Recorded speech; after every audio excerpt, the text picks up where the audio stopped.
3 mesi fa ha riscritto la storia diventando il primo sindaco grillino della provincia di Venezia. Alvise Maniero traccia un bilancio dei suoi primi 100 giorni di governo, la dura lotta agli sprechi, le critiche dell'opposizione, ma anche l'entusiasmo della gente. Argomento, adesso ci spostiamo a Mira, fatiche, soddisfazioni ma anche qualche polemica per il look. A 3 mesi dalla sua storica elezione con il Movimento 5 Stelle, Alvise Maniero racconta i suoi primi 100 giorni di sindaco. Sentiamo.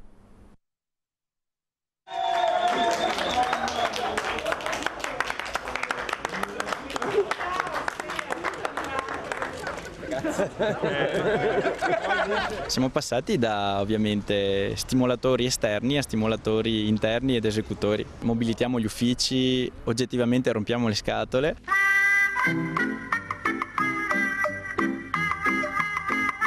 Lo spirito da Gian Burrasca è rimasto intatto, grillino nel cuore, anche se ora siede sulla poltrona del primo cittadino di Mira e non è più dall'altra parte della barricata a segnalare ed intervenire per migliorare il suo comune. 100 giorni di governo per la più grande sorpresa delle ultime elezioni amministrative. Alvise Maniero traccia un bilancio di 3 mesi pieni di novità. Vita stravolta, ma c'era da aspettarselo, e tanti problemi da affrontare. L'ostacolo più grande è trovare le casse che si svuotano. La spesa enorme che stiamo sostenendo per in genere le manutenzioni, la gestione dei cimiteri, la gestione dei ponti, in alcuni casi la manutenzione generale. Tagliare l'inutile e ottimizzare i costi è diventata l'ossessione del giovane sindaco dopo l'approvazione del bilancio che ha scongiurato il commissariamento. Stiamo scartabellando punto per punto e stiamo tagliando tutto quello che troviamo di superfluo. Ci sono dei casi veramente inspiegabili e secondo me ingiustificabili di spesa che stiamo eliminando.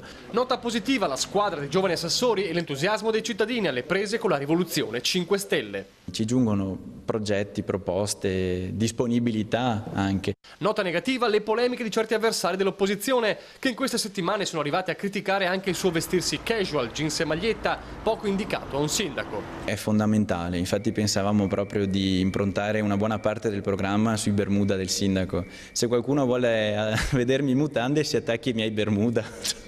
100 giorni, poco tempo, ma il sindaco studente non rifiuta di darsi un voto. Un 6, perché l'impegno c'è tutto e stiamo facendo tante cose, però sono impaziente di realizzare tutto quello che ci siamo preposti e che vedo che è possibile. Qualche giorno di ferie, poi tornerà a scendere in strada tra i cittadini, a rompere le scatole negli uffici e a vestirsi casual alla faccia di chi gli vuole male. Il sindaco Alvise ha ben altri pensieri per i prossimi mesi. Dove trovare i soldi nel momento in cui tutti tagliano tutto e dallo Stato centrale non ci viene aiuto? Questa è la sfida.